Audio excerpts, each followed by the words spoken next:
মুহূর্তে পশ্চিমবঙ্গের সরকার পরিচালনা করবার দায়িত্ব পশ্চিমবঙ্গের মানুষ যে দলকে দিয়েছে তার আমি প্রতিনিধিত্ব করছি।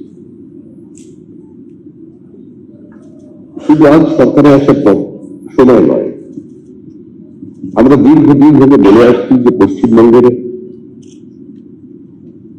সামগ্রিক বিনিয়োগের আবহটাকে পরিকল্পিতভাবে বা অনিচ্ছাকৃতভাবে এ রাজ্যে ধ্বংস করে দেওয়া হয়েছে। একটা সময় মহারাষ্ট্রের সঙ্গে আমরা প্রতিযোগিতা করতাম শিল্পে। আজকে মহারাষ্ট্রের ফরেন ডাইরেক্ট ইনভেস্টমেন্ট 31.6%, আর পশ্চিমবঙ্গের পরিমাণ মাত্রা হচ্ছে 0.6%। একটা সময় বিহার, উত্তরপ্রদেশ থেকে মানুষ, উড়িষ্যা থেকে মানুষ আমাদের এখানে কাজের খোঁজে আসতেন, আর আমরা আজকে কাজের জন্য ভিন রাজ্যে চলে যাচ্ছি। কার্যত গোটা রাজ্যটাই একটা পরিযায়ীদের রাজ্য হয়ে গেছে।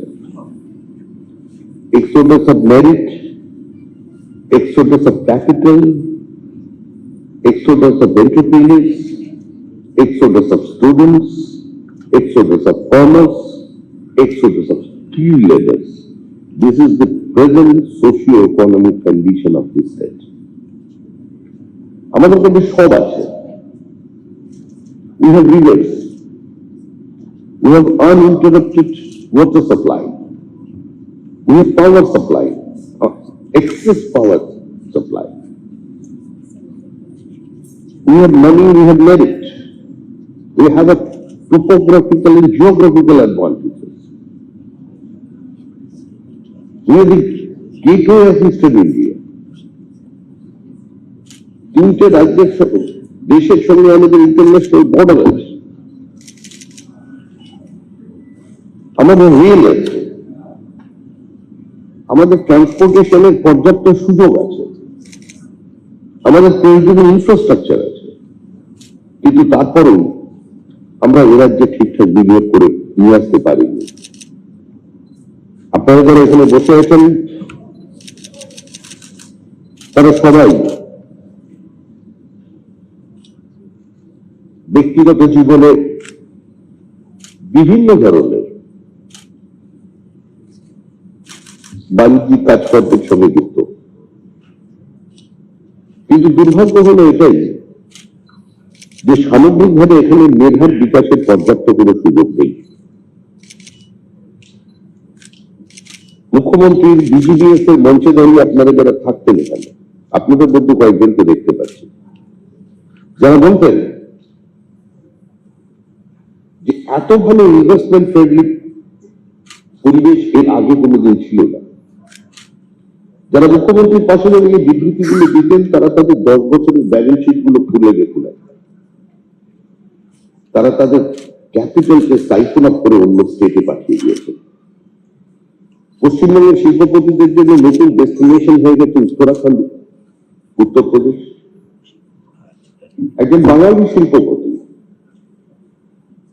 যিনি তার ক্যাপিটাল জেনারেট করেছেন এ রাজ্য থেকে, তিনি আজকে গোয়ায় বিশাল ফ্যাক্টরি করেছেন, উড়িষ্যা কোম্পানি তৈরি করছেন এবং আসামে জমি করছেন। গতকাল তার অফিস থেকে ফোন এসেছিল যে আমরা প্রথম শুরু করছি পশ্চিমবঙ্গে আবার নতুন করে 300 কোটি টাকা আমরা ইনভেস্ট করতে চাইছি।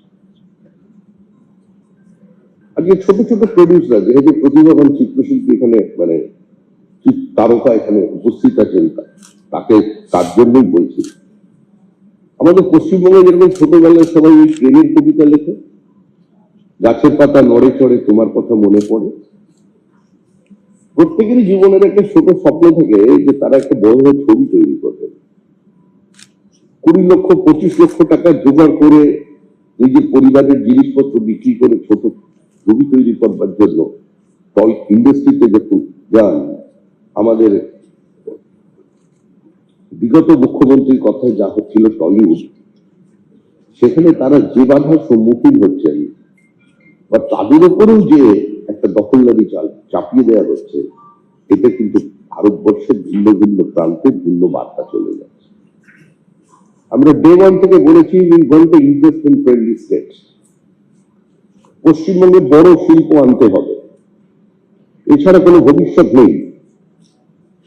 আমরা যদি পুরনো সরকারের কথা বলি, the government, they don't have any comprehensive land policy. আমাদের রাজ্যে বর্গা অপারেশন হয়েছিল, আমাদের ফার্টাইল ল্যান্ড আছে, 82% of the land is owned by the small farmers. এখানে যদি কোনো গভর্নমেন্টের ইন্টারভেনশন না থাকে, যদি কোনো ল্যান্ড পলিসি না থাকে, তাহলে কোনোদিন পশ্চিমবঙ্গের কোনো শিল্পের পুনরুজ্জীবন সম্ভব নয়। এভাবে আপনারা যতই এই শীততাপ নিয়ন্ত্রিত কক্ষে বসে আলোচনা করুন, গরম কফির কাপে চুমুক দিন, কোনো পরিবর্তন আনতে পারবে না। আমরা কথা দিয়েছি মানুষের কাছে যে দেখুন, শুধু কৃষি শিল্পের সহাবস্থান নয়, শিল্পের কৃষকের অংশীদারিত্ব নিয়ে আসতে হবে। আমরা এখানে ভূমিহীনকে মালিক করেছি, এটা একটা সামাজিক পরিবর্তন, একটা সোশ্যাল ডিসিপ্লিন করা হয়েছিল, কিন্তু দুর্ভাগ্যবশত তার পরের যে স্টেজ, একটা কোঅপারেটিভ মুভমেন্ট নিয়ে আসা, সেটা আমরা করতে ব্যর্থ। এ রাজ্যে কন্ট্রাক্ট ফার্মিং নেই, আরবান ল্যান্ড সেলিং যেটা একটা বড় প্রতিবন্ধক, সেটা নিয়ে আমরা চিন্তা ভাবনা করছি, সেটা আমরা সরিয়ে দেব। কিন্তু আপনাদের মাধ্যমে সমস্ত মানুষকে আমরা একটা বার্তা দিতে চাই যে আগামী দিনে কোনোদিন কেউ ফ্যাক্টরি করতে গেলে কোন রাজনৈতিক দলের কর্মী আপনাদের কাছে টাকা চাইতে আসবে, কোন জমি প্রতিবন্ধকতা নেই। আমাদের নতুন ল্যান্ড পলিসি আমরা নিয়ে আসবো, যে মডেল পাঞ্জাবের সাকসেসফুল, হরিয়ানায় সাকসেসফুল, মহারাষ্ট্রে সাকসেসফুল, যে 100 একর 1000 একর জমি যদি প্রয়োজন থাকে 1100 একর জমি অধিগ্রহণ করুন। ল্যান্ড ডেভেলপ হয়ে যাওয়ার পরে 100 একর জমিকে আপনি যারা জমি চলে যাচ্ছে যাদের হাত থেকে, তাদের কাছে ঠিকঠাক করে পৌঁছে দিন। সেক্টর 5 তৈরি হয়েছিল, সংঘর্ষ নেই। গোল্ডেন কোয়াড্রিলেটারাল ট্রায়াল, কেন্দ্রীয় সরকার জমি অধিগ্রহণ করেছিল, কোনো সমস্যা নেই। 63টা রেলওয়ে প্রজেক্ট শুধুমাত্র বন্ধ হয়ে আছে ল্যান্ড অ্যাকুইজিশনের কারণে, সরকারি অসহযোগিতার কারণে। আমি সরকারের পক্ষ থেকে বক্তব্য রাখছি না, আমি পশ্চিমবঙ্গ সরকারের কেউ নই, তবে এটা আপনাদের আশ্বস্ত করতে চাই যে এই রাজ্যে যে সরকারটা তৈরি হচ্ছে, সেই সরকারটা গভর্নমেন্ট অফ ওয়েস্ট বেঙ্গল হবে, পশ্চিমবঙ্গ রাজ্য সরকার হবে, বিজেপির সরকার তৈরি হবে।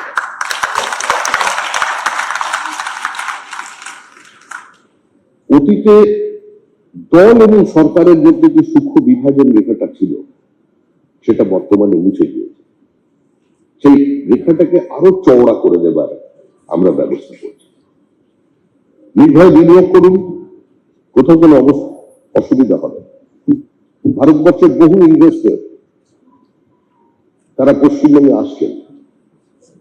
সিলিকন ভ্যালি থেকে মোদীর প্রতিনিধি দল আমার সঙ্গে দেখা করে গেছেন। আমি কেউ নই, যা কথা বলবেন মুখ্যমন্ত্রীর সঙ্গে কথা বলুন। আমাদের মিনিস্ট্রি এক্সপ্যানশন হবে, ইন্ডাস্ট্রি মিনিস্ট্রি আমরা যার হাতে দিচ্ছি, আপাতত মুখ্যমন্ত্রীর হাতে আছে, তার সঙ্গে সরাসরি কথা বলুন, কোনো পলিটিক্যাল ইন্টারভেনশনের প্রয়োজন নেই। কিন্তু পার্টি ম্যানিফেস্টোতে যা কমিট করেছে যে আমরা একটা ভয়মুক্ত আবহাওয়া তৈরি করে দেব, আজকে কি করে পশ্চিমবঙ্গে বিনিয়োগ হবে, কি করে আপনারা ব্যবসা করবেন? প্রথমে এখানে যে constitution doesn't exist in West Bengal. পশ্চিমবঙ্গের যে total absence of law and order, total anarchy, lower judiciary is under threat. এখানে কোনো নাইট লাইফ নেই। আজকের পৃথিবীতে, আজকের প্রজন্ম, they want to live in style. তারা প্রতিযোগিতা চায়, তারা আন্তর্জাতিক মানে শিক্ষা চায়, তারা চায় পশ্চিমবঙ্গের মাটিতে দাঁড়িয়ে পশ্চিমবঙ্গের বিনিয়োগ হোক, কিন্তু স্পেন থেকে পশ্চিমবঙ্গের শিল্প কারখানা না তৈরি করে। আমি এক ভদ্রলোককে চিন্তাম, তিনি সম্বরণ আরো বেশি করেছেন, কোনে বসে আছে, শুনছেন কি? রেখে গেছেন, ওনার বিরাট আশীর্বাদ। আমরা জানতাম তিনি স্কেপ আউট করে ওভার বাউন্ডারি মারতেন, তার জন্যই তিনি পরিচিত ছিলেন। কিন্তু আমরা দেখলাম তিনি বাউন্ডারির বাইরে থেকে বল থ্রো করছেন, পপ ইনক্রিজের দিকে স্পেন থেকে ঘোষণা হচ্ছে পশ্চিমবঙ্গের শিল্পের পুজো দেখা পাবে না। কোনো মাইক্রোস্কোপ দিয়ে ফিরে পাওয়া যাবে না। ফ্লাইট অফ ক্যাপিটাল ক্রমশ বেড়ে চলেছে এরা। 6,300 বেশি কোম্পানি পশ্চিমবঙ্গে গত 15 বছরে তাদের হেডকোয়ার্টারকে শিফট করেছে ভিন্ন রাজ্যে। 79,000 ছোট বড় কোম্পানি বন্ধ হয়ে গেছে পশ্চিমবঙ্গে। 1605টি কোম্পানি লিকুইডেশনে চলে গেছে। টি ইন্ডাস্ট্রি ঢুকছে। উত্তরবঙ্গের বিভিন্ন নদীর গতিপথ বদল হয়ে গেছে। আমার মনে হয় চিত্র জগতে আমাদের যিনি প্রতিনিধি এখানে আছেন একটু প্রকৃতি নিয়ে আপনি একটা ছবি করুন। আমি আপনার একজন গুণমুগ্ধ হয়ে গেছি, কারণ আমরা প্রকৃতির বিরুদ্ধে যুদ্ধ ঘোষণা করেছি। আপনি আপনার বাড়ি থেকে বেরিয়ে যখন এয়ারপোর্টে যান, আমাদের ইস্ট ক্যালকাটা ওয়েটল্যান্ড র্যামসার ক্যালেটে যায়, আজকে সেটাকে সম্পূর্ণ ধ্বংস করে যাবে। আমরা সবাই মিলে করেছি, একটা সরকারকে দায়ী করলে চলবে। সুন্দরবন ম্যানগ্রোভ ফ্রেশ, আজকে টাইগার কুন্ডু আমাকে ফোন করেছিলেন সকালবেলা, যখন আমাদের প্রজেক্ট আছে 15 বছর ধরে কার্যে কেউ কথা শুনেছে। এবং দেখুন, আপনার বাঘের দিকে ঢুকতে গেলে আমাদের উপর ঝাঁপিয়ে পড়বে, একটু অপেক্ষা করুন, ব্যবস্থা হচ্ছে। কে কি ছবি করবে, কার ছবি রিলিজ হবে লন্ডনে প্রথম, সেটা অন্য কেউ ঠিক করে দেবে। শিল্পের মর্যাদা শিল্পীরা দেবে। ক্লাব দখল হয়ে গেছে। জীবনে কোনোদিন ফুটবলের কেউ কোনোদিন পা দেয়নি, তারা বিভিন্ন ক্লাব কন্ট্রোল করছে। এই অবস্থা সার্বিক পরিবর্তন।